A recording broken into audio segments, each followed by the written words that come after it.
धनंजय देशमुख ने एक press briefing में कहा कि अदालत ने फरार आरोपी की जानकारी उपलब्ध कराने का आदेश दिया है। उन्होंने मांग की है कि जांच एजेंसी को चाहिए कि जल्द से जल्द उस आरोपी को गिरफ्तार किया जाए। उन्होंने बताया कि अगली 12 तारीख को 4 फ्रेम होने की तारीख तय है, लेकिन यह भी कहा कि 1 साल बाद 4 फ्रेम हो रहा है और एक आरोपी अब भी फरार है। यह बेहद दुर्भाग्यपूर्ण है।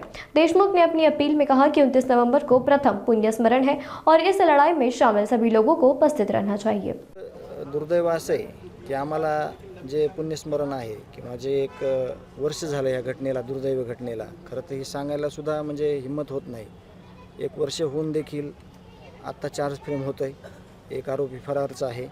तर देशमुख कुटुंबियाला ज्याप्रमाणे राजकीय, सामाजिक, धार्मिक लोकांनी या प्रकरणामध्ये जसा आत्तापर्यंत धीर दिला, तर माझी सगळ्यांना विनंती आहे की प्रत्येकाला जाऊन भेटणं, प्रत्येकाला जाऊन सांगणं।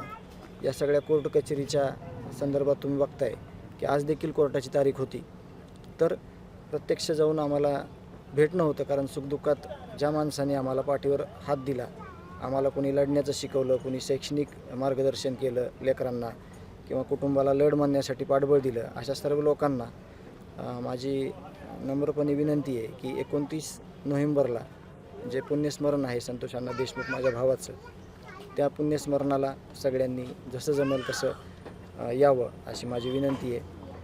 आम्ही त्यासाठी त्यांची वाट पाहू।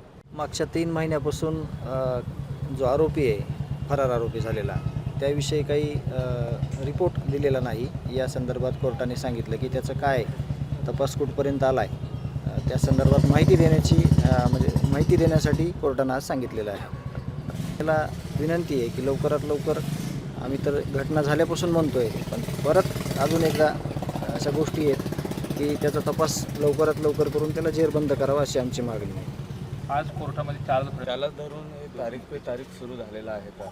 4 फ्रेम करायला एवढा वेळ का आला? नाही, कोर्टाने मान्य कोर्टाने आज खरं तर आम्ही बघितलं की नाराजी व्यक्त झालेली आहे। जवळपास आज 4 फ्रेम होता राहिला असं म्हणता येईल।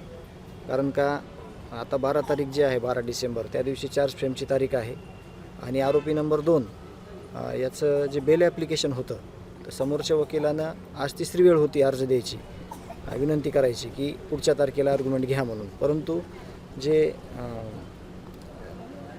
सरकारी वकील आहेत संतोष अण्णा देशमुख या मॅटरमधले, जे सरकारी सहाय्यक वकील साहेब आहेत, कोले साहेब, त्यांनी जे म्हणणं आहे आपलं त्या बेल ॲप्लिकेशनच्या संदर्भातलं ते मांडलेलं आहे।